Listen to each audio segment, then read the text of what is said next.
Hey there, robot enthusiasts. Welcome to the Audrow Nash podcast. Today we're trying something a bit different. We've got a video demo-packed episode that's perfect for those who love robotics and are tired of dealing with cumbersome package management. Joining me are Wolf Vollprecht, the founder and CEO of Prefix.dev, and Ruben Arts, who's a software engineer at Prefix.dev. They're here to talk about Pixi, a package manager that aims to make your robotics development life easier. If you're a ROS developer or just someone who's interested in learning more about how to streamline your workflow, this episode is for you. We'll dive into the motivations behind Pixi, how it works, and even get hands-on with some demos. So let's get started. Hi, Wolf. Hi, Ruben. Let me start by having you guys introduce yourself. Wolf, would you go first? Definitely. Thanks, Audrow, for having us. I'm Wolf. I'm the founder and CEO of Prefix.dev and also one of the initiators of the RoboStack project, which is partially why we're here today to talk about Pixi, but Hell yeah. And Ruben, want to tell me about yourself? Yes. Introduce yourself? Thank you. I'm Ruben. I work at Prefix. I previously worked as a software developer for a robotics company where we experienced a lot of deployment problems that we had to solve. And going from that, I got some experiences and joined Prefix to make it even better. Oh yeah. And we're about to learn what Pixi is and what Prefix is doing. So Wolf, would you tell me about the motivation behind Pixi? For sure. Just in general, what problem are you solving? Why is this a big deal? So as developers, we're all sort of like needing software to build our development environments, right? And it's been pretty hard to do that consistently on a cross-platform manner. And Pixi is a package manager that aims to solve this issue. So makes it really easy for your projects to set up the dependencies and packages and things that you need, and then make it very easy to run those too. So really the vision for Pixi is to be like the missing companion to Git, where you git clone a repository and then you can do something like Pixi run start. And it would set up everything, all the dependencies, and run the project and maybe do some compilation, run some CMake, run some whatever, Python, and just work. That's the big goal. Hell yeah. And so with that, you mentioned CMake and Python and things like this. You're getting cross-language support, which is really cool. And you're focusing mostly on robotics. I'm sure there's plenty of other use cases for this. But tell me about why this is a thing that's needed in robotics. Maybe Ruben, because I know you have a lot of experience with this. Yeah, so one of the biggest problems we had to tackle is that you are dealing with both the ROS index software stack, you're dealing with opt, you're dealing with pip for some things, and then building that together with something like colcon or catkin for those coming from the ROS one. And doing that all together is something that you have to learn. And something you have to teach your colleagues if they come in with a non-ROS background. So we really went into like how we're going to make this easy, how we're going to make this fast, and how we're going to make this into a deployment workflow. Because if you develop robotics, you also need a way to get it to the customer and make sure you can update it. So from that angle, we tried to figure that out, and we found a solution in the Conda world, which is what we're building Pixi for now. Oh yeah. Okay. Now, so I feel like the motivation is clear. We want to distribute robotics software and make it easy. So you want to do it on different operating systems. It's been very painful historically. Let's make that better. It uses lots of languages. That's been difficult typically. Let's make an approach that works with all this, all these different languages. So let's get into kind of the meat of what this is and how to think about this. And I think it starts probably with package management.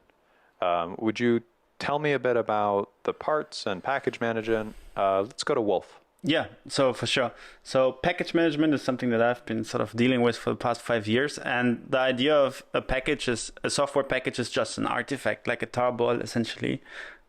Sometimes it's compiled, sometimes it's not compiled, but we are dealing with compiled packages, so binary artifacts essentially. And then the rest of the package is just some metadata, like what's the name, what's the version, what are the dependencies, and dependencies are important, of course. And then a package manager is just a tool that makes sure that, you get all the packages you need, install them in the right order, and have the right versions that you want. And Pixi is basically one of those package managers. And Pixi operates on packages that come from the Conda ecosystem, and Ruben briefly mentioned it. And Conda existed for a long time before us, basically. And so there are already quite a few packages available, and that's what we're building on top of. Okay, so Conda is where all the binary files that you would execute on your computer for your specific operating system live.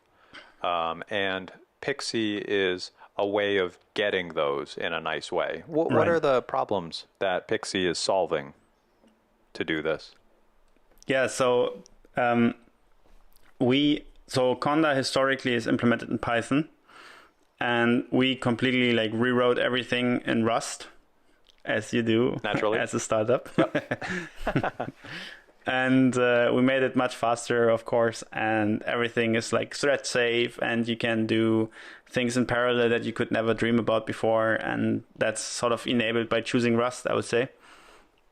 And then on top of that, we also come in with a different vision. So Conda has one way of working, and we have another way of working. It's a bit like poetry and pip, let's say, where we are trying with Pixi, we're trying to have some of the modern package management ideas, like having a log file, having a single source of truth for all of your dependencies in a Pixi TOML file, and integrating that very well into one sort of nice CLI interface that the user can use. And so log files are really important to us, for example, and we have taken great inspiration from the cargo world to design our interfaces. Mm-hmm. Okay, let's see. So you're building a very nice command line interface, the CLI. For doing this, you're managing a lot of the parallelization and things you can do that they couldn't do in Python, and you're doing it in Rust, so it's super fast. Yeah. And then one of the things that's interesting to me is the different language support. I guess maybe Cargo supports that out of the box just with as long as you can make it into a binary file, or how is that included? I think you can say that, but Cargo doesn't really tackle the installation piece of software development. You can do Cargo install, but it will actually build everything from source, which will take a long time and stuff like that. And in our world with Pixi, we deal with pre-built packages, so installation is very fast, as fast as you can download the file. You just put them in the right spot. We just put them in the right spot, and we have intelligent caching and whatnot. Okay, so as a little more background, Cargo is Rust's package manager, right? Is that correct? That is correct. So Cargo is very much Rust specific. You can do some C stuff, but it doesn't install a C compiler for you. You have to get your C compiler from somewhere else and whatnot. So, all the things, yeah. Okay, and so one thing I noticed when you were showing me this before is, so Cargo is really nicely set up, in my opinion. I love Rust, and I love, Cargo is just fantastic. And it does a lot of the lock files that you were mentioning, so you basically constrain your dependencies to be specific versions, so it will work when you load it, which is really nice, especially coming from the Python world. But as you said, Cargo, when you download a GitHub repository of a Rust project, it installs everything by just compiling it effectively. Is that what it's doing? Yeah. It's not grabbing artifacts. It's grabbing code and then turning it into artifacts. Yeah, that is effectively what it's doing. Yeah.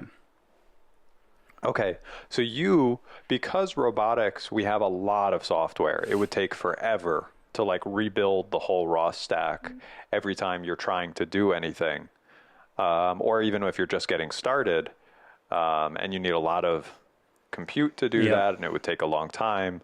It's much easier to just send these binary files for the specific operating system that you're using, and so you had to solve that a little bit differently. So with Pixi, what we're doing is, I want to go one step back. Yeah. So Conda is like the package format, but then there are different distributions of Conda packages. And the two distributions that we are sort of related with is Conda Forge and RoboStack. And these distributions, they build the packages, and we are trying to build packages that are as compatible as possible with like pretty old machines actually. And so you can install the packages that we're building in Conda Forge and RoboStack with machines that are like 10 years old and have like old CPUs, because we're making sure that we set the right compiler flags and stuff like that to build executable binaries that are like very compatible.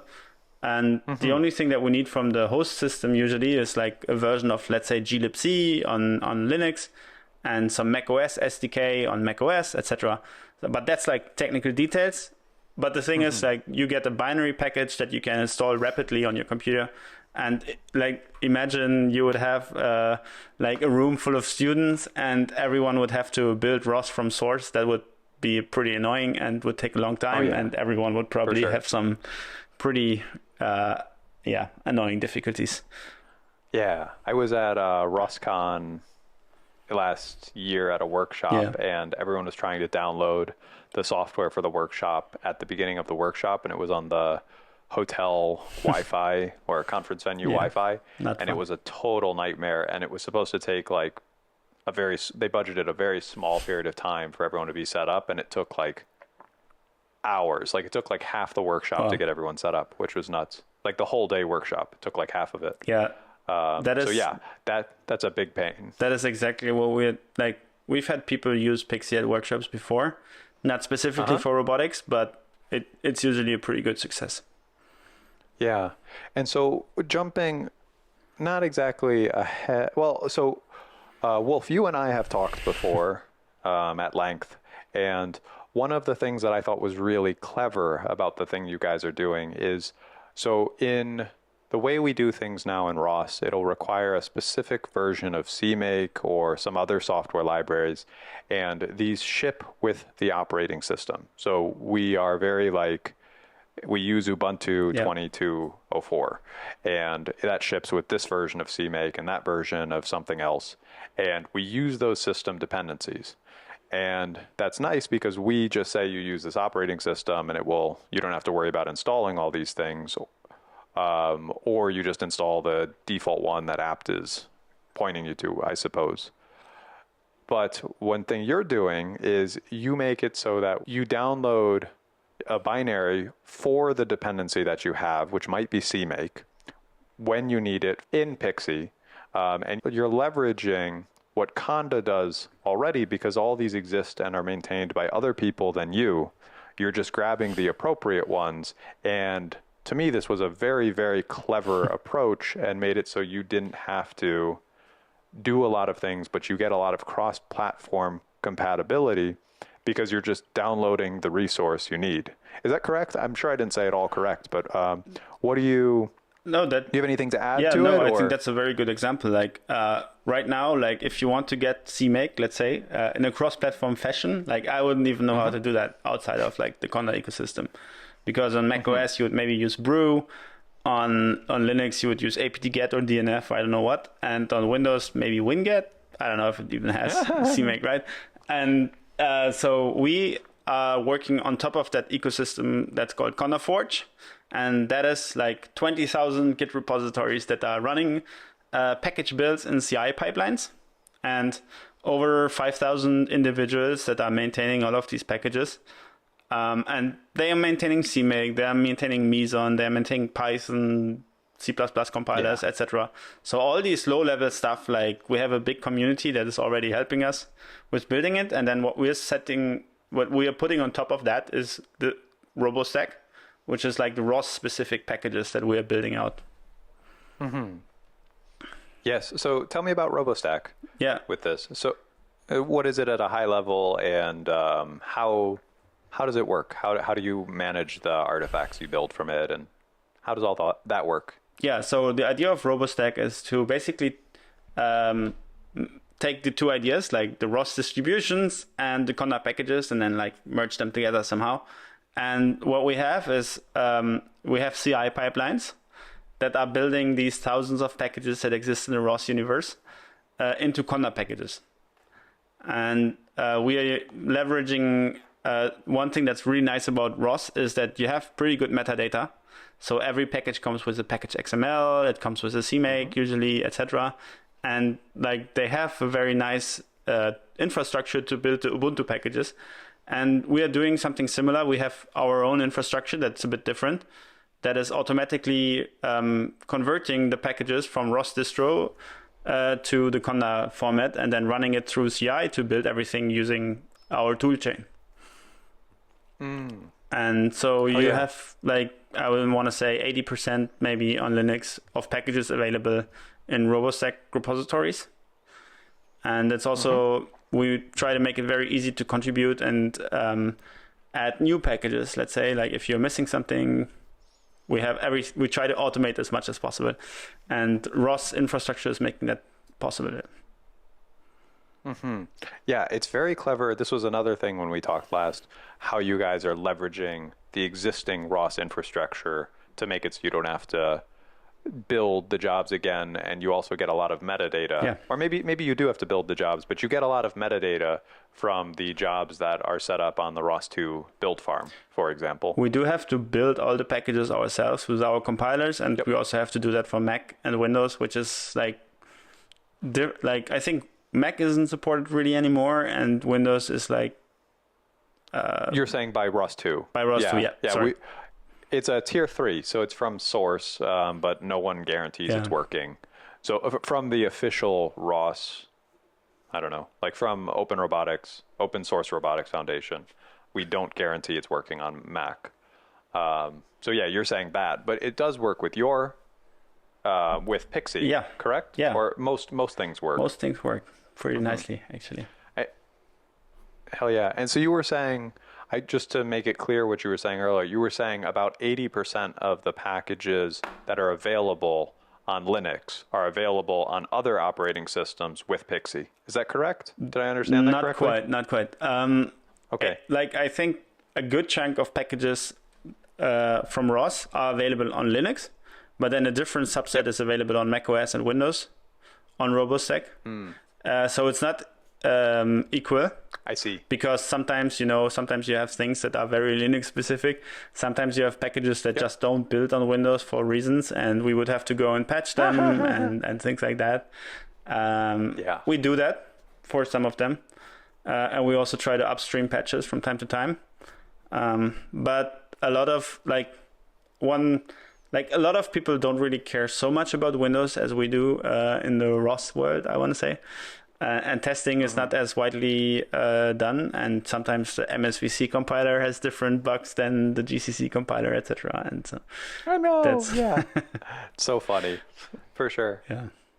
Okay, so you have. I just want to see if I understand everything. This will be a real test to see. So we have Pixi. Pixi is a package manager. Pixi makes it so you can download pretty arbitrary code artifacts, but it's very useful for robotics. You have Conda, which is metadata that you have for packages that make it very easy to have some artifacts, but then have it very clear what it depends on for this kind of thing. Then you have Conda Forge, which is a place that a lot of like operating system level dependencies like CMake are stored, and the community maintains that, and you can put more things there. And then you have RoboStack, which is a very similar to Conda Forge, but for ROS packages. So it's basically a big list of all the artifacts that you have access to and probably where they work. Yep. Is that correct, or where am I wrong? That's a very good summary. That works. Okay. I just want to make sure that I'm there. Ruben, did you have anything to add? No, that works. Okay, hell yeah. And then, so the next thing that I want to see before we get into our demos is I just want to talk about Prefix. So Pixi, the way of downloading arbitrary artifacts that's really useful for robotics tasks, is maintained, built by you guys at Prefix. Right. Let's see, Wolf, will you tell me a bit about Prefix? And then I'd love to also get into the business model and just all the details about you guys real quick. Yeah, so Prefix is a small company. We're 6 right now. It's a startup. We have some like VC backing, let's say. We are working on package management in general, not only for robotics, but also for like data science or essentially any other applications where you need packages. And we've been working very hard on building out the platform, and Pixi is our open source tooling. So what we're doing currently is like build the open source tooling that everyone hopefully will love and use. And it's supposed to make dealing with Conda packages so much better than it ever was.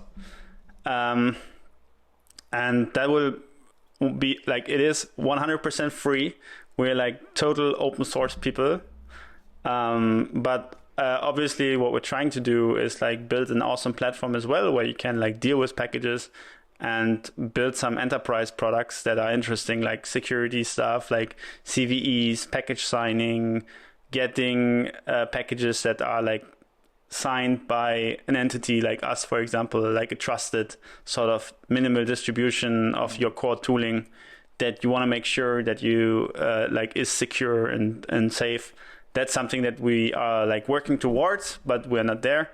And right now we're working a lot with the open source community on like getting better packages and just improving the overall ecosystem. Mm-hmm. So are there, I'm sure that there are, but what companies are similar in business model? Oh. Is it like a Red Hat or like what would be a fair comparison to like the model that you guys are trying to achieve? I think like there are definitely some companies that are basically in the Linux space that are making money out of software packages. Maybe. Canonical, Red Hat, OpenSUSE. And then you have a new company, for example, that's called ChainGuard. They just raised the series, I don't know, B or C, 120 million. So we're not at that stage yet. Wow. But we are to some degree generalizing ideas that these other companies have, right? Like we don't only deal with Linux packages, but we also deal with Mac OS and Windows packages. And so there is a pretty big market for Windows people. That is often overlooked, and so I think there's definitely 80% of developers are using Windows and then don't have a good package manager. So that's something that we're trying to fix. Yeah, very much. Okay, and I love the idea. Like, I mean, I am often programming in several languages: Rust, TypeScript, Python, C++. Like, and sometimes projects will have multiple of these languages all in the same project, and so the idea of like a simple setup is so appealing. And just, I know it's been such a pain for different ROS, like for just general ROS development. I know. So I really like what you're doing. What's for the, let's see, for, you mentioned that you are venture backed. Did you have, is it like a seed round or did you have, like, how would you classify the funding you've received so far? We are at the seed stage, let's say. Yeah, that's correct. So we have okay, hell yeah. 2 VC investors that are believing in our mission, and so hell yeah. And then I wonder, you're currently not revenue generating because you're focusing on community buy-in at the moment, is that correct? 100% focusing on community right now. Yeah, we are so Conda at its core is good, but there's a lot that we are currently fixing. And so we are very happy that we have investors that are also kind of supporting this mission of like really like trying to really like do the right things in the ecosystem and making the package management experience nice, and also the package building experience, which is another thing that we are like really investing into right now. So that's that's like step 1 for us, and then step 2 is like the rest. Yeah, for sure. Where are you guys located? I think you're remote, and where are your investors located? Yeah, so I'm in Berlin and Ruben is in the Netherlands, and we have a team in the Netherlands, let's say, and 2 people in Germany right now and 1 in Moldova. And our investors are like American-German mixture. Wow. You said two investors, Yeah. or two So investors, so one American, one German. Hell yeah. sort of, yeah. Okay, that's awesome. Very happy to hear that, and happy you found some good investors, Yes. because it seems like a really nice mission. So with that, Ruben, I know you'll be talking a lot in the later parts when we do demos and things, but do you have anything to add? Or Wolf, also, if you have anything to add before we jump into demos? I think Wolf explained it pretty well. I'm yeah. having so much fun with the fact that we are open source and we're focusing on that part so hard right now. So it's just an amazing experience. Would advise everyone to do that with their company. From a employee standpoint, it's an amazing experience. Yeah, it's nice being open source. Hell yeah. Okay, so with that, Wolf, you want to jump into our first demo? Yes, let's do that. Let me try to share my entire screen. Do we have the infinity? Yes. We did. Infinity achieved. So yeah, we've been talking a bit about Pixi and how to use Conda packages, and I'm gonna show you guys one Pixi project now. So if I look at the Pixi.toml file, I don't. Can you make the font nice and big? Is it not big enough? Is this big enough? If you could make it a little larger, because I let mean, me try. people may be watching on smartphones, like you never know. I think that's probably okay. Okay. So I was trying to look at the Pixi.toml file and it didn't work.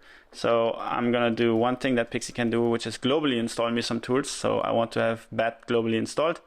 And now I can look at the Pixi.toml file. What's the significance of that? Why is that impressive? Because I could just apt-get it. Yeah. Why is bat installing it? Or why is Pixi installing it a nice thing? Well, can you apt-get it on Windows? No. Yeah. So I guess I need to figure out whatever Windows does for packaging. Yeah, Exactly. so with Pixi you can just globally install some tools, and these tools, they don't come from, like, first of all, Conda Forge moves faster usually than apt-get. So you will get newer versions much more quickly with Conda Forge. Oh, that's always such a pain. Yeah. And No more Okay, repositories. and then also there's a cross. Go ahead. Sorry. So no more setting the repositories and figuring out which version you need and all that stuff that you need to do. That's awesome. As a completely selfish wondering, can I install NeoVim to an arbitrary version pretty easily? yeah, with this? you can do Pixi global install and Vim. Because NeoVim is such a pain to install on, because it gets the wrong version for the plugins that I want to use when I try to use apt. And I think, There you go. oh, that's awesome. Yeah, Space Vim. Oh, so cool. Hell yeah. I don't know. Wait. I think I'd be using Lazy Vim, but that's awesome. But basically here you see the version that was installed, and you could do something like Pixi global install. Yeah, 10 is what I want. Oh, that's so cool. And Vim, whatever. I don't know what versions Yeah, are you can set available, it. but you can set it, and then you get a different one. But back to Okay, our thank you ROS. for indulging me. So what we're doing here is we have a Pixi.toml file that, just defines the project. And so this is something we copied from Cargo, for example. We are using these channels that I was talking about. And we have some dependencies. And in this case, we depend on Turtlebot 3 Gazebo. And we also have a task, which is called start. And that's this entry point that I can use. So I just do Pixi run start. And that's everything, right? Like, that's everything you need to do, or your users have to do, to set up all the dependencies, to install everything and download everything from the internet. And it starts Gazebo, and it starts Arvis, as you can see. So getting to that point, usually, I think on Linux or other operating systems, usually takes quite a time, right? And now this works by first setting a pose estimate. So I'm just doing that. And then I can do the nav goal. One thing to highlight, this is on Mac. This is on Mac, yeah. Like, that's super, Let me super also cool. get the robot model activated. And this is using all of these RoboStack packages that I was talking about. And Yeah, so maybe good Getting to Gazebo. elaborate. So cool. So maybe good to elaborate on why this specific example is not working on the Windows. So we can package any package in theory, but the package itself needs to support the platform that we build it for. So in this case, I believe some of the plugins of the Turtle Sim didn't have a buildable project on Windows, so we're not able to support it there yet. But if this community gets more interest in getting projects also working on Windows, this tool allows you to easily test on it as well. Mm-hmm. Yeah, and especially also Okay, like that's super cool. having more projects using, for example, RoboStack packages in CI to test against Windows. That would be one thing that would help a lot. But generally speaking, you can run Gazebo and Arvis on Windows as well. Mm-hmm. And you can connect Arvis to, your remote data source or your Linux on Windows, and then, get your data and visualize it and stuff like that. Yeah. Love it. That's so super cool. And it looks like the performance is very good too. Yeah. Like I'm impressed by how things are moving around so quickly. While doing a video what's call. the real-time factor in real-time 1? Wow. So your Gazebo real-time factor is 1. That's amazing. Yeah, this is on an M2 MacBook Pro, and I'm apparently not able to very performant, do but still. It's also interesting about how we do things, because we're just using packages directly on your host. There's no Docker layer in between. Mm-hmm. There's no virtual machine running anywhere. Yep. It's just hard metal that we're running this on, while it's also isolated from the rest of your system. So if Wolf throws away this folder, you don't have ROS on your system anymore. If you move to another folder, you don't have ROS there. It's like super contained while using bare metal. Yep. And so I so also you want do to an approach similar to NPM or something like that. So Exactly. you have your working directory, and then you're going to install all the dependencies as a child directory of that. So like your NPM projects has your node modules folder, which is joked to be the heaviest thing in the universe because it normally has a lot of stuff. But then, so you're doing something similar where you put all the dependencies in there. And that's really nice because your projects are very isolated. So one of the things that is maybe mind-blowing for some ROS people is that you can have a Noetic project and a Humble project at the same time on the same machine without having to use any Docker, without having to use any, virtual machines and whatnot. And that's sort of the magic of these environments that we're building here. Mm-hmm. And you can so you can basically, if you make that reference to NPM, then the Pixi toml would be a package JSON essentially, and then the package JSON you can also define some tasks and then we also have the log file. So that's one of the other key features that I also mentioned already. So you have this whole list of exact versions of packages that you're using. It's very long. And it's not really meant to be read by humans, but it's something you can do to get the exact version of all the packages you need. And while the whole log file maybe not be read by a human, but the diff is something that's pretty nice to have, very nice. Someone makes a PR or changes the version of something and you can see exactly what changed. And you can also roll back, You're like, right? why are you changing this? Yeah, for sure. And like the ability to be able to roll back is something that you would maybe otherwise only have with Docker containers, right? But we also give you which is a giant pain, though, to do. Like pinning all your versions in a Docker container in your Docker file. Oh, it's so painful. Okay. So I love this. I love all the different approaches. And then one thing to make very clear. So when you do your tasks.start on line 10, what you can do, I assume, is you can write Pixi task start or something to that effect, and it'll use that run start. Okay. And so then what that does is that calls that command, and you're setting your environment variables to be these things that you're defining there. And that's really nice because a lot of times you'll have very long ROS2 commands, especially if you're doing like specific things with specific packages and I don't know, these kinds of things. So this is a very nice way of doing it. And we can often do this kind of thing in a make file, but your representation is very nice and clean. In make files, you have to do your .phony and stuff at the top, and it gets weird, and it's not totally clear to new developers. So I like this a lot better. So maybe another motivation is to, you know, how you often have readmes that say like sudo apt get install yada yada yada, and then run this, and then run compile and CMake and this and that. And like you can encapsulate all of this into like this one file. It installs all your dependencies and it runs all your tasks. And so everything you need to put in your README is just Pixi run start, ideally. Love it. Yeah, that's super cool. This, like, we haven't really like dove deeply into these task system, but you can also have tasks that depend on other tasks, and you can also have some caching so that you can skip over the task if it has already executed and fulfills the conditions. So the whole system is pretty powerful if you really get into it. I bet. Oh yeah, and this looks very cargo-like, which is, it's really nice to see you took a very good design and just applied it more broadly. So I really like the design decisions of cargo. It's a very nice way to develop, and I really like how you guys are doing this. So hell yeah. Anything else to add? I think this is the first demo. Yeah, that was the first demo, and I think we can go over to Ruben to give more of a like ROS developer experience, sort of like dive. Yeah, of course. All right. If there's no more questions on this part, I can go a bit deeper.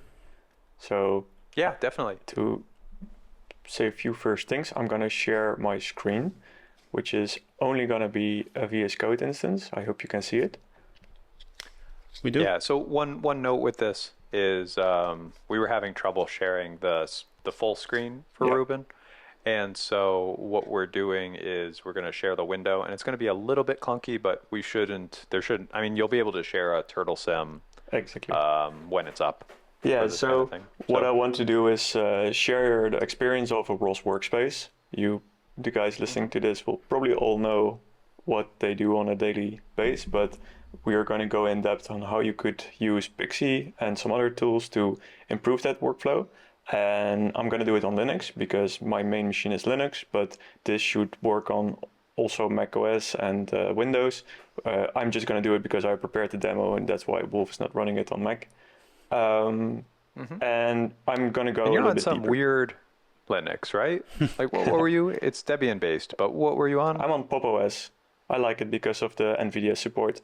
But it's it's an improved version of Ubuntu, if you would ask me. But let's not get into that conversation. Okay. So I started with this folder, which I already prepared, but it's an empty folder. And I'm going to start a Pixi project in there. And I'm just going to copy in some... Oh, this is already going wrong, but I'm going to copy in a command that's called Pixi init, which initializes a project, which gives you these three files, just some Git information and the Pixi toml itself. It will add the name and the platform that I'm running on. It will add a version and an empty tasks and dependencies list, what Wolf just showed. And the first step you would normally do is start with adding some more dependencies. You could add them here yourself, but you could also add them through the CLI as well. I'm constantly doing the Control-C without the Shift, classic, which is going to add a list of some ROS dependencies. It's going to add some compiler information, and that's basically an initial setup of a source workspace in ROS. What you normally do with apt-get, I just did with Pixi, and it shows you what versions it added. It adds it to the file for you. We really like to have upper and lower bounds to make sure that your package isn't suddenly going to break if you update, but you can define any way of defining a package in there. I also added. How do you know if you want to? Sorry, go ahead. I see that you have you have ones where it's saying don't go into the next major version, and then you have other ones where it's saying don't go into the next minor version. How does it decide? Yeah, it's a good kind question. Of thing? So like your package config is 29.2 and anything less than 30, and for a minor version, and then you have other ones that I see the major version like ROS Humble Turtle Sim, 1.4, and anything less than 2 should be fine. Yeah. How does it decide that? Because that seems kind of smart to me. Yeah, so good that you noticed that. It's actually relatively simple. We adhere to the semver way of versioning, which means if you break your application or API, you bump the first number, which is the major one. The major. This counts for all the numbers except the 0 versions, which means these are in development mode. Okay. Which means that if you are in development mode, you don't have a major version yet, so the minor can also break. And that's the reason we decide if you have a minor, you only depend on the minor specifically. Hell yeah. That's a smart heuristic, in my opinion. That seems great. Yeah. So that basically gives you a start, and I am going to run TurtleSim already because it just installed TurtleSim for me. Let me do this, and you will not see the TurtleSim running, but for this example, I'm gonna make sure that you trust me on that the little TurtleSim window opened, and we already have a full ROS installation here. You might see these as familiar logs. Yeah, for sure. Because I can't share that right now, I will continue with making an actual package. So the one thing, so you did Pixi run, and Pixi run was how we called tasks in our in our Pixi instance or Pixi workspace. But then what you're doing is you're giving it an arbitrary ROS2 command, which is the ROS2 run turtlesim, yes, which is the package, and then turtlesim node, which is the executable for this kind of thing. So Pixi has... So that's cool that it scopes your command for this kind of thing. Pixi has multiple commands that can run your environment. So because the environment is in this folder, we need to activate it before we can run anything in it. And Pixi run will activate your environment and run any arbitrary task in it. It will just spawn it in its own little shell, which is also cross-platform. So all the tasks you define in Pixi are cross-platform. So if Wolf runs the same command, it should work the same way as it did for me. But there's also another thing that you can do, which is more used if you're developing hard on a project, is Pixi shell. And that starts an actual shell, a new shell, which now has ROS2 available in that specific shell. And I don't have ROS2 in the system apart from that. So if I exit that again, I don't have ROS2. That's really nice. I do? Oh, sorry. I have a VS Code plugin that actually activates it in a shell for me already. So if I would do another terminal that wasn't in VS Code, but I think it's still true. Yeah. It's fine. So one thing with this, when you were in the shell, so when you did Pixi shell, it looks like you get autocomplete. Do you get autocomplete when you do the Pixi run command? I think Wolf and I were looking at this before, and I think that because he was using the ZSH shell, it was difficult to set up, and he didn't do it before we were talking last time. But I don't know what shell you're using. It looks like it could be ZSH. I am... But do you get autocomplete with your Pixi run command? Yeah, so if when you do Pixi run ROS2? Oh, so there's two different things here. So Pixi run ROS2 will currently not autocomplete, because to turn on autocompletion, you would have to forward that to an activated environment, which is too slow. So we cannot activate the environment while you're tapping away on your command line. But what you can do, if you have, let's quickly add a simple task. So Pixi task add, let's call it hello. And we just echo hello. So this now added a task called hello, which will just echo hello. Oh, and you will get autocomplete with this, I see. Yeah, so now I can do H and it will autocomplete hello for me. So then... Because it's in your tasks, I see. Yeah. Well, it's nice that you do that. So that's what does autocomplete for me. And autocompletion turning it on is just one script that you have to add to your bash RC or CSHRC or whatever shell you're using. Whatever it is, yeah. Okay. So, yeah, so just fire more questions, but I'm going to continue with actually building a project. So I'll do this command, which is a ROS2 package create command that you might know. We're going to do a Python version of it, and the destination is going to be in an src folder, and we're going to name it talker. for those listening in. And this is the basic ROS2 creation of a package. So we have just a normal workflow of a ROS package. It includes the package XML, as you know, and the Python package. So also the setup.py, which is simple enough. Let's see if we can build it. I'm constantly doing the Control-C. Oh, whatever. Doesn't matter. So we're using Colcon. So we Pixi previously run installed it, so that already works. And now we should be able to run it.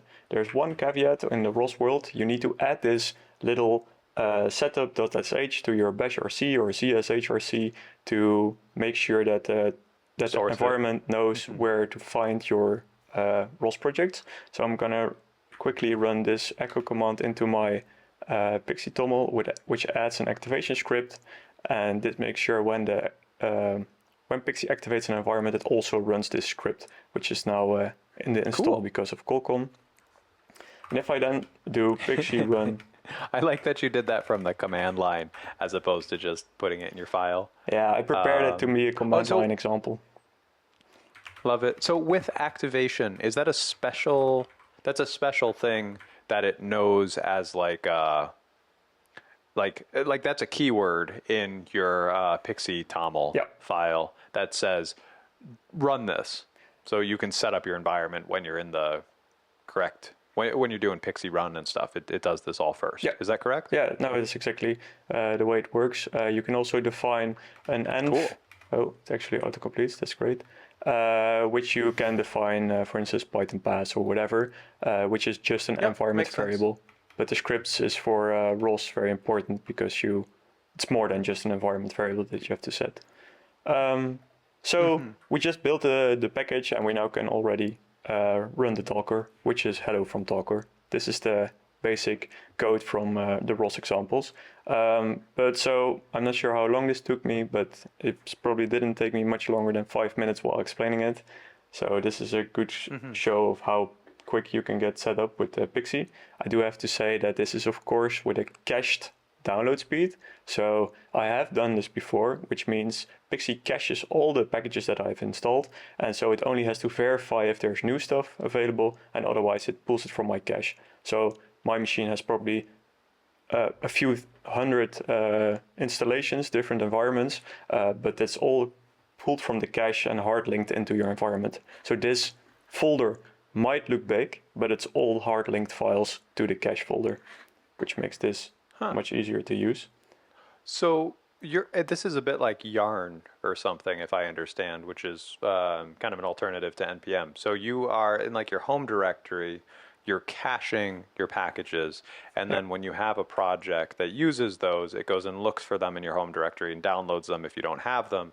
But if you do use them, you just link to them, and it puts that into your workspace effectively. Exactly. Is that exactly what's going on? Yeah, 100%. Very clever. Yeah, and depending on your machine, it decides which version of linking is the fastest for you. So I'm not going to go in depth, but there's some smart things going on there.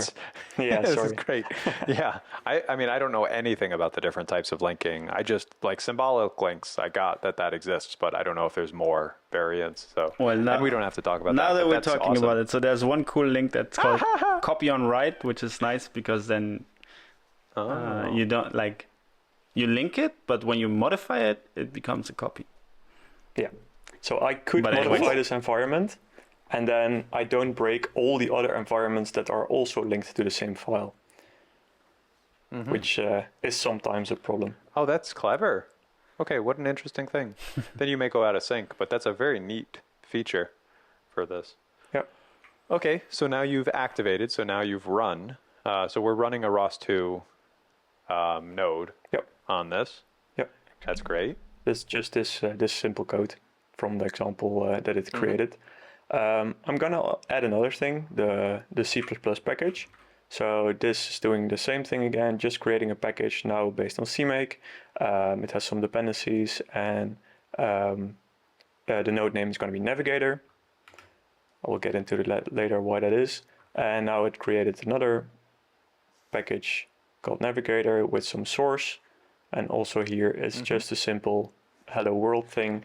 So what we need to do now is build this package with a callcon command. I'm going to run it really quickly. Shouldn't be too hard to build. What's the Ninja? Oh, that's a different, I have to say this correctly, different tool to configure your CMake. I believe I say that correctly. Otherwise, Wolf, please tell me how I should say it. Well, it's more otherwise. like CMake generates the Ninja file or CMake generates the make file, right? Like, so it's an alternative to make that was written at some point. Yeah, I just like to use that one better. Why? Because it seems to be faster and has some more, yeah. How do we The get command into line this? output is a bit nicer, I would say, like the console logs. Yeah, that's kinda definitely Yeah, the make really files are hard to understand. Okay, hell yeah. Oh, and the command line output is nice. Okay, hell yeah. So So I just built that one. That was C++ instead of Python, and I should now be able to also run that package. So we just Oh, and I saw the activating. That was cool. So that was sourcing your environment for this kind of thing. Yeah, that's great. So it was like starting a new shell, running the command, and then getting back to you. Now, one question with this is, I think sometimes when you build, you don't want to have your script sourced, or you don't want to have your workspace sourced. Some people say that this reduces different classes of bugs, especially if you're doing symbolic linking and these kinds of things.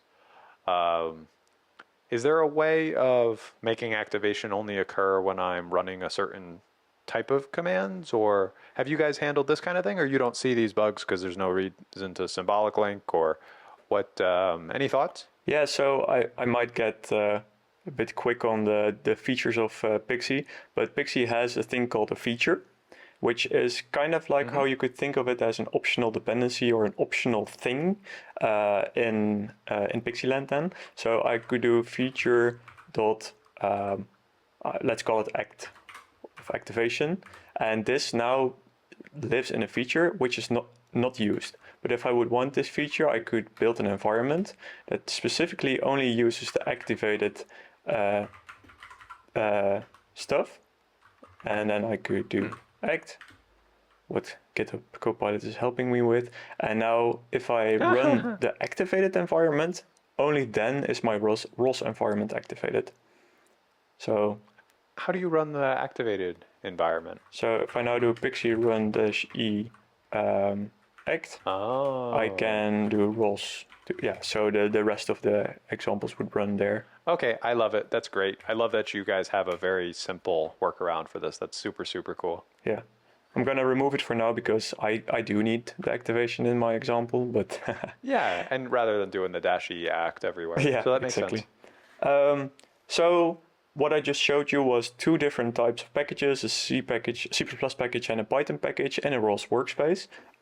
But you already saw me with pretty long commands that I need to run. So you've already seen it, but I am going to add the tasks through the CLI. So I'm going to add a task for just running the sim, and I'm going to add 3 more tasks for build and for actually running the nodes that you've seen me do already.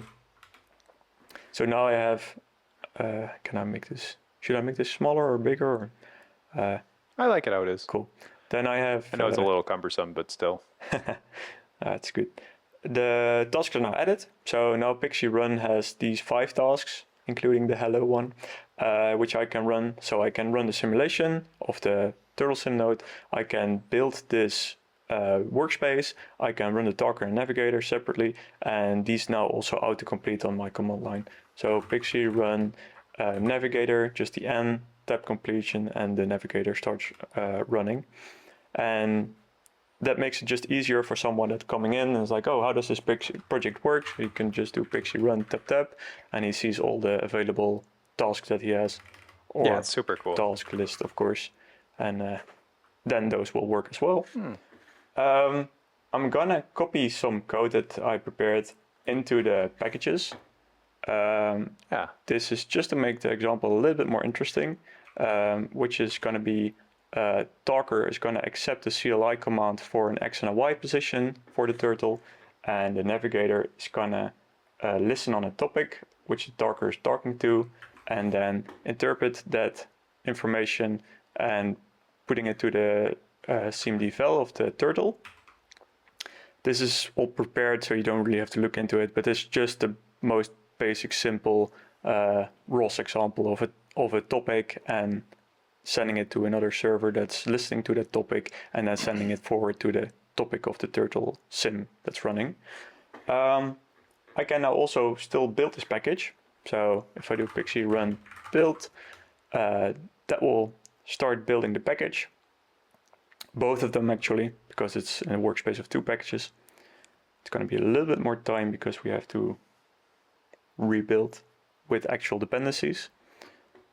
But it should just take a few seconds. This is super cool, though. Yeah. So now it did actual I'm very build. impressed. And I'm thinking now, because I cannot easily share my screen, what I will do, I'll start. Don't worry about it. We'll see the positions, right? Aren't you echoing the positions with the talker, or? So I actually like while Ruben was demoing it, I made sure that it works on the M1 chip as well. So I could show it if you want. If you want to do that, then we could definitely share it on your screen and come back for the actual building of a package on my screen. I can prepare that. Yeah. So go ahead. That's a good idea. Yeah, go ahead. Then let me share my screen again. So same thing as Ruben had, but what I did was... And please make it nice and big, too. I just added OS X ARM64 here as a additionally supported platform.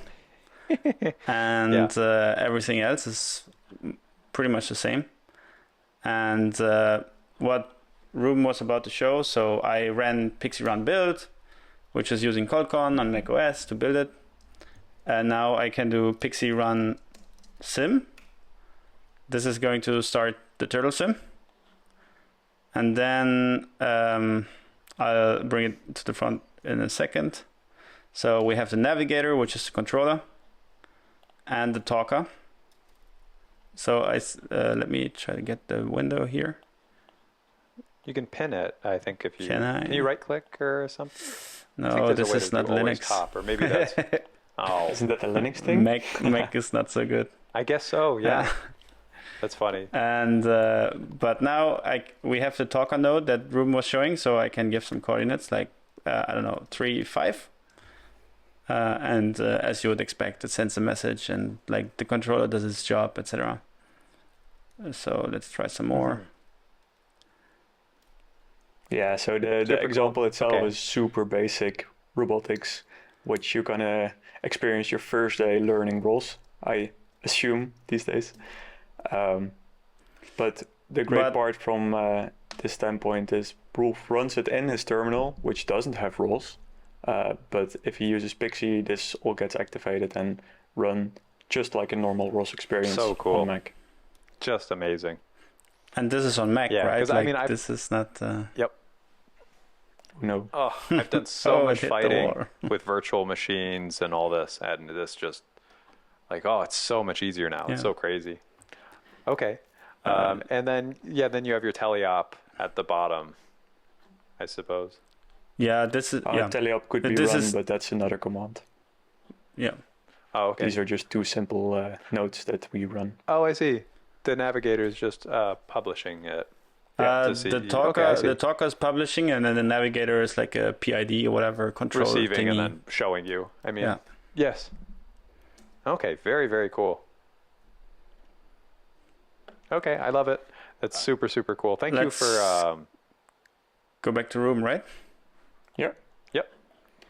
So I can share my window again. So Wolf just showed you my little example works, which is great, also on macOS next to Linux. But now you're in the situation, I developed this project, I can run it locally, I can connect to another robot, I can do all the things that the developer does on his machine. Now I need to start deploying it, and my colleagues need to also start using this package, and I want to be able to easily fetch it in my 20 different CI jobs that I'm running. You don't want to do the build everywhere. You don't want to rebuild for every workspace every time. So what we can do is we can start building a Conda package. And for that, we built our own tool, which is called Rattler build, which is a version of Conda build. And this command will install it and add it to the feature build, just as I showed you with the activation earlier. It's gonna add another Oh, that's table. what the dash F does. Yeah, I could Okay, write so it that's out. very cargo-like too for this kind of thing. Yeah, But exactly. I think you're using features a little bit differently than cargo A little bit, yes. in this case. Yeah, no, that's true. Because features will often give you different access to, like you can get the derive module in something that you want to then inherit from in some part of your code. But here it's like you're adding it to your project in a Correct. sense. Is it correct? Yeah, no, that's correct. Okay. Although the feature itself now doesn't do anything. So it's just in existence in my configuration file, but It's just a star. yeah, it Yep. just it hasn't downloaded anything right now. I did that thing again. So now what I'm going to do, I'm going to add a project, the project build, and it has no default features in there because, and what that means is I don't need any of the features that I just defined now. So no dependencies, no tasks, it's all not necessary in this environment. I just want the build environment. So just a build feature in there. You could also have a test feature or a documentation feature or a linting feature. And this way you can separate the concerns through different environments, which makes it super easy to install in CI. So if you just want to do formatting, just install formatting and you can split that up. Oh, that's so cool. Yeah, because it's always so silly when you run CI and you have to set up the whole thing just to run clang tidy or whatever it is. Yeah, exactly. Okay. So if I now do Way Pixi better. install, write it out, it will start updating my log file with a new installed package, and it will start making that environment for me. Now, I'm gonna teach you another thing, which is called recipes. This is pretty Conda specific, and we are working on making it easier to do it through Pixi itself. But currently we don't have that feature in yet. It will be coming soon, but I'm gonna show you the old way. I want to just ask one question about where we are right Yes, now. please. So whenever you do Pixi install, it's going to set up all the environments. Is it correct? Actually, So you set up. I actually go ahead. misspoke, and it only did the default environment again, so it didn't actually install Rattler build. It only locked it into my log file. If I want to install install either You probably all have to specify. or I can do also Dash -e build and then or- build. So now the build environment is installed. Okay, so that makes sense. So you can select which environment, or you can do --all. Yeah. This is really nice because you can only install what you want. Yes. If you want to install only a subset of it. Yeah. Okay, but otherwise it just updates the lock file Yeah. with these. You don't actually do the downloading. Okay. Yeah, this is Yeah, also how we exactly. deal with like development dependencies and production dependencies and things like this. Like you don't always need Oh, the I whole. love that. That's so Yeah. clever. Yeah. Yes, that's really, really nice because it's such a pain. A lot of projects you end up shipping your development dependencies Oh, yeah. for these things, and there's no reason to Yeah, a exactly. lot of times. Yeah, so there's even one more, now we're just talking about it, one more amazing feature that I wish I had before I was starting on Pixi. You can also make a prod environment, prod, and then do basically the same thing as you did before. So this is auto-completed by GPT. And if you don't do the no default features, you get all the dependencies in this one environment. And so this would kind of be your dev environment actually. So dev, this depends on all the features of your whole environment. But if you then do prod environment, which I was actually going to explain, and you say, I want this to be in a solve group of foo, doesn't matter which solve group, a solve group, you can define other environments that are also in this solve group. For instance, the test environment, and then you could you make sure that while solving, very nice. all the dependencies are exactly the same. And then when installing, you only install what you need, which makes it super easy to That's so split it cool. up. And when you say solve, you mean in terms of how it solves for dependencies? Yes, exactly. Or what are we solving? Yeah, no, it's just Okay. a dependency puzzle that it solves. That's super, super cool. I really like that because it's often I've worked with some things where you have different environments, and it's very tedious to set them up generally because I end up copying all of the things from production that I want to all the things in test that I want to all the thing, and then grabbing all of that is a subset of the dev environment for this kind of thing, and it's so nice that you have a nice way of doing that. Yeah, So, I was really excited about this myself as well. I didn't come up with it. We had some great contributors that thought of this. I'll delete this for now because we don't need it.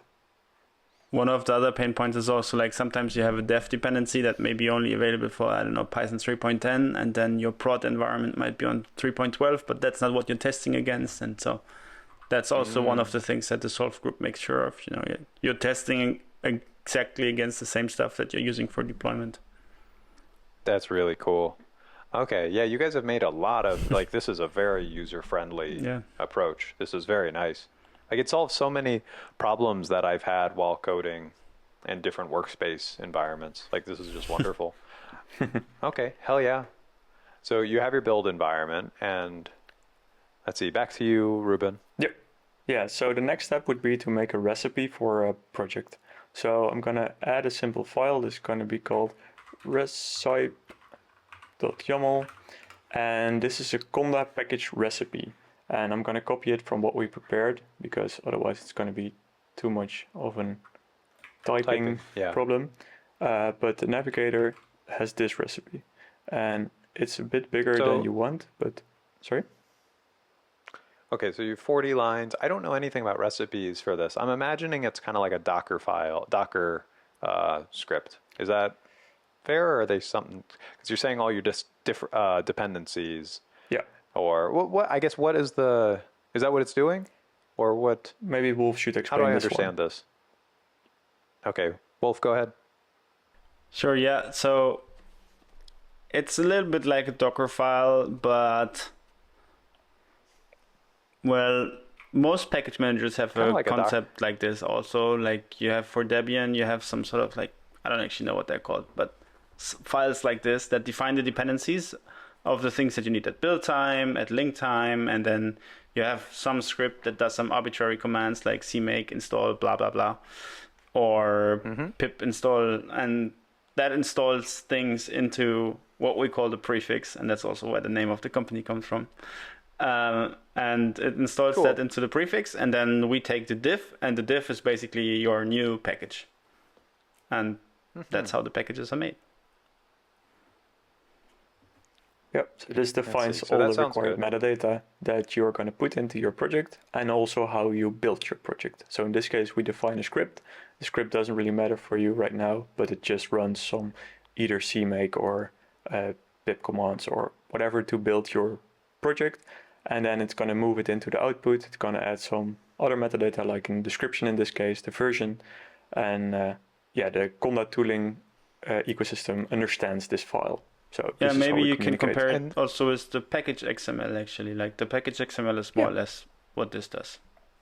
Yeah, exactly. One thing just to point out, so it's very similar to the package XML. That's great. I have one of these recipes as well for the Docker, which I'm quickly going to add. This is something, as I said before, that we want to fix within Pixi itself, so that we don't need an extra tool, but for now we still require it. So it's going to be exactly the same, only that this one does have Python and no CMake stuff in there. This is all we require to build the actual packages.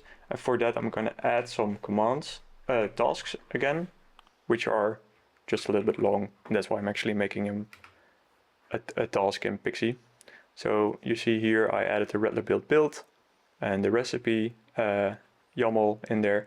You define some of the RoboStack and CondaForge things, and that extra build project is coming from our own channel, which is open and public to everyone to use.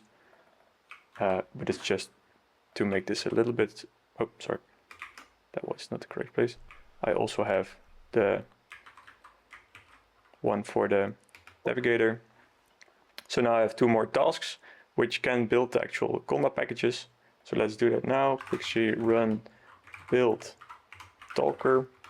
And this is a bit small for what it usually as an output framework. It can have really nice output, but your terminal should be a little bit larger. You have your graph. And that was the build for Conda package. So what you will see in your folder, actually, it's maybe the best way to look at it, is you have an output folder. It had a build directory where it did the actual build. Then you get a channel directory with your Linux 64 in my case, and it has this artifact, which is a .conda package for the talker.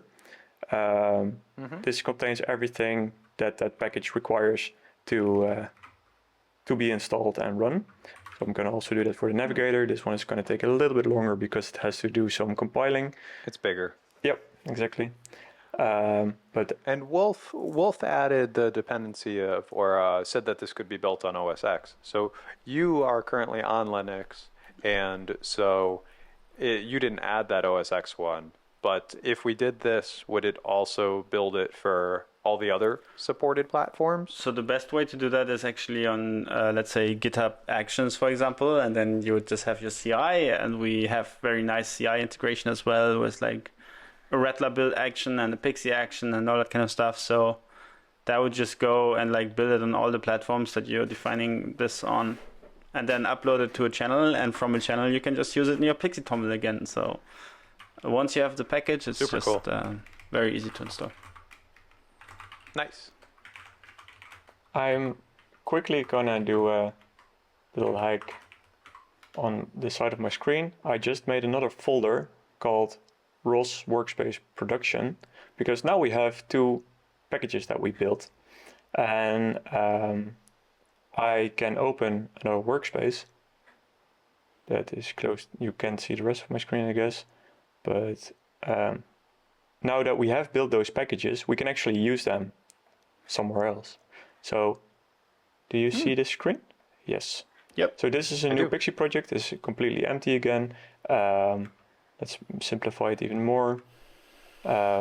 We don't add any other dependencies, but I should add the RoboStack staging here as well. And we can also add the / and then the other ROS workspace where we had that output so your path folder on your local system. Yeah, so now I have it on my local system. We can also push it online. I also have the example prepared online, but in this case that shows exactly what we're running from the other folder. And I already added these things from another. Yeah, the online one is probably just downloading the artifact and putting it somewhere for you. Yes, exactly. That's the only difference. I'm not sure what I just copied, why this is coming in. This shouldn't come in. This looks like somewhere there's a... Is there a... You can just undo stuff. Yeah.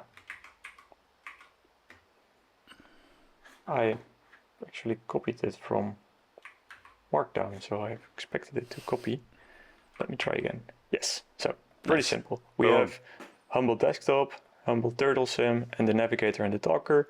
And we again have this sim, navigator, and talker command.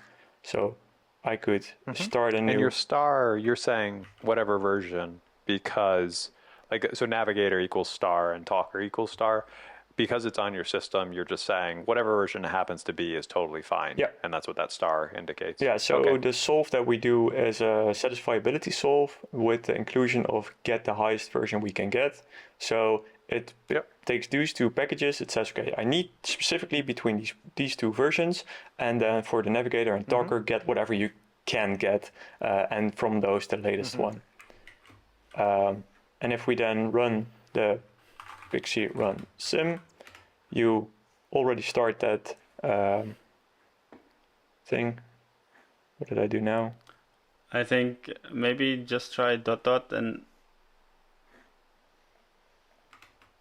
Oh, sorry. No. The example went wrong. Actually think I misdid this. I will quickly use the example that we prepared online. So what you can do with these packages, they're just artifacts, just single files. You can drag and drop them into our website, and then you would have them available under your own channel.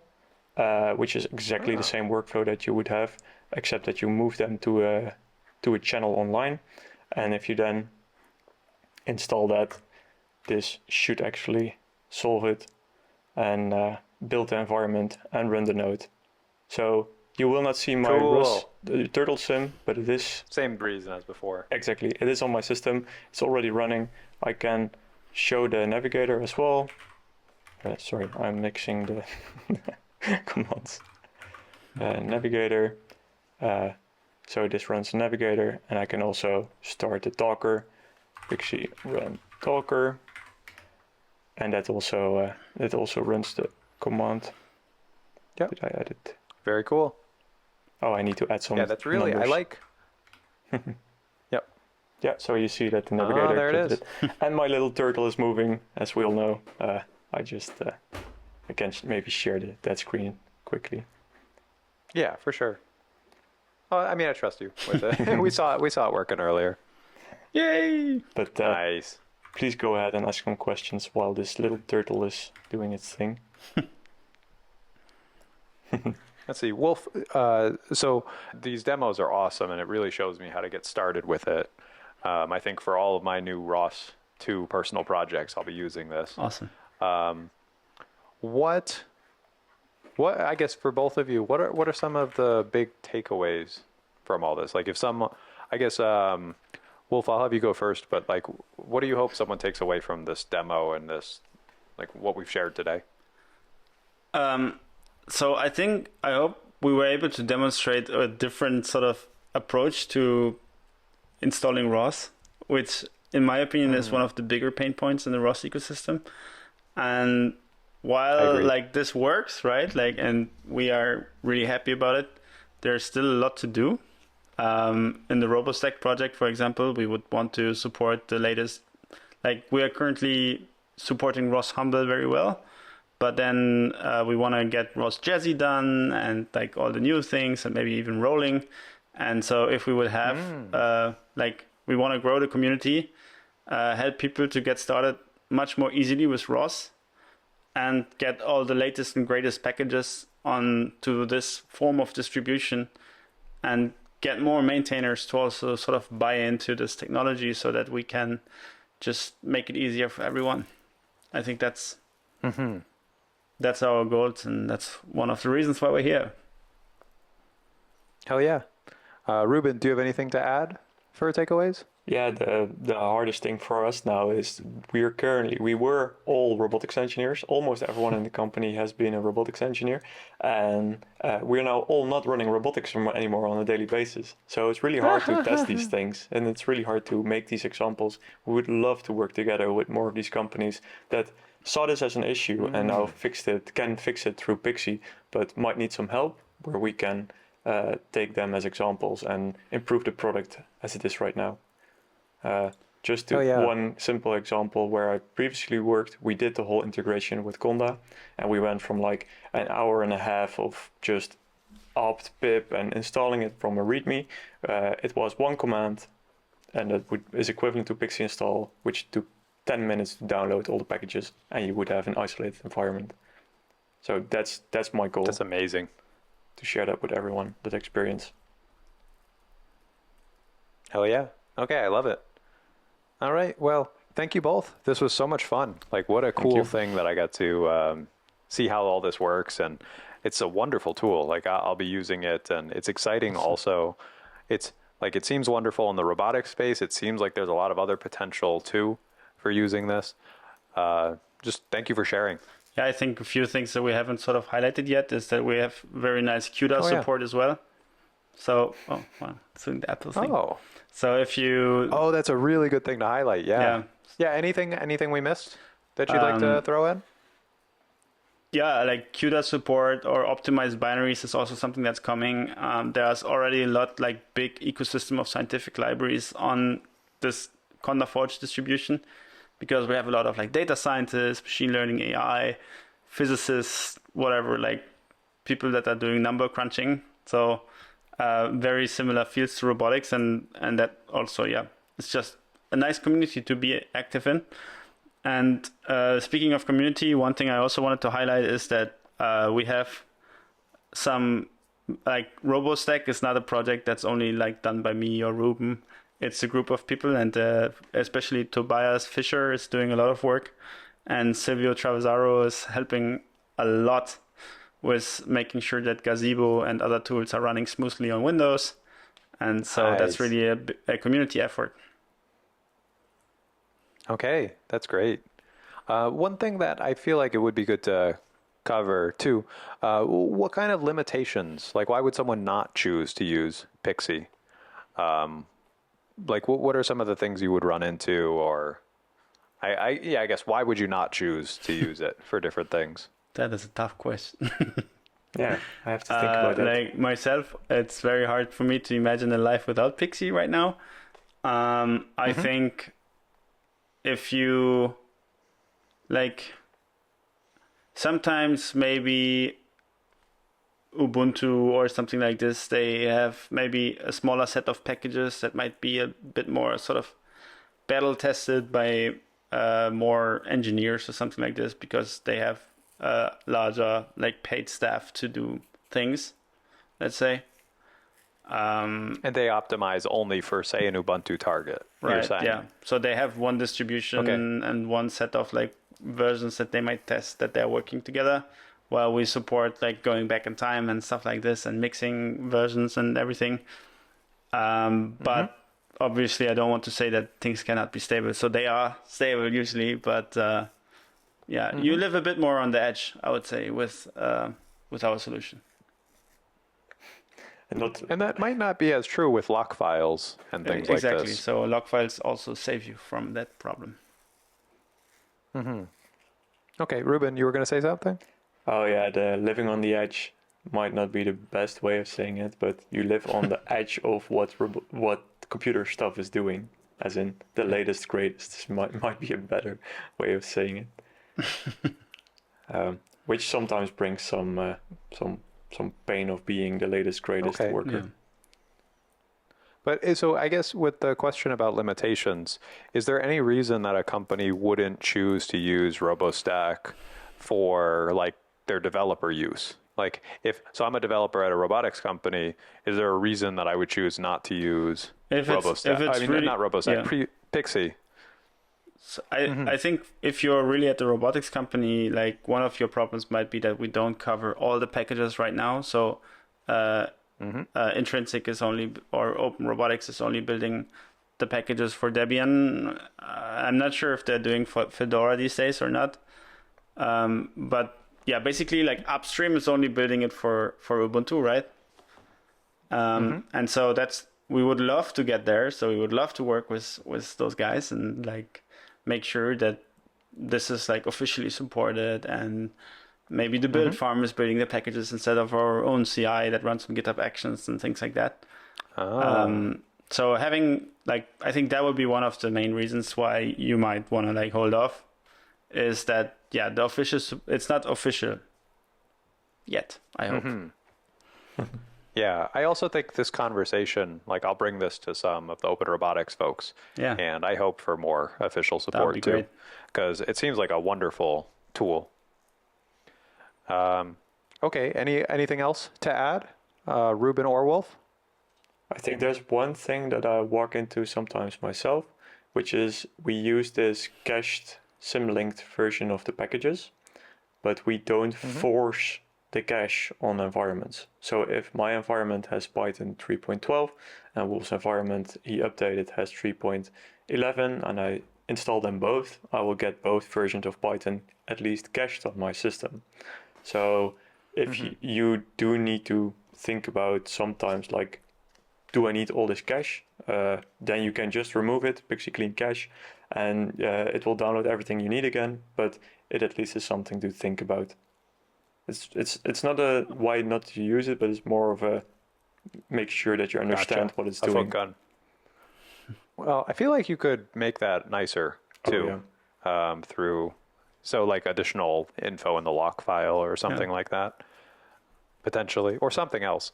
But all right, so that seems great. What do you guys? So Wolf, thinking about the next year, and then maybe like 3 years. where do you hope you guys will be? That is a good question. So first of all, we have our immediate roadmap, right, for Pixi. One of the big items that Ruben already talked about is Pixi build. So we want to make sure that you can build packages right from Pixi TOML files, and we have our first prototype of that ready since this week. Then we have other items that are more about software security and supply chain securities. So we want to integrate something called SigStore. I don't know if you know it, but it's basically cryptographic signing of packages. So if Open Robotics would decide to publish their own Conda packages, then they could attach a little like secret cryptographic thing, and that would then sort of add a check mark to the package that would say, okay, this is officially built by Open Robotics, or we as Prefix could say this is officially built by Prefix. And users could make sure that they only get authentic stuff. So that's on the immediate roadmap, I would say, for Pixi and our projects.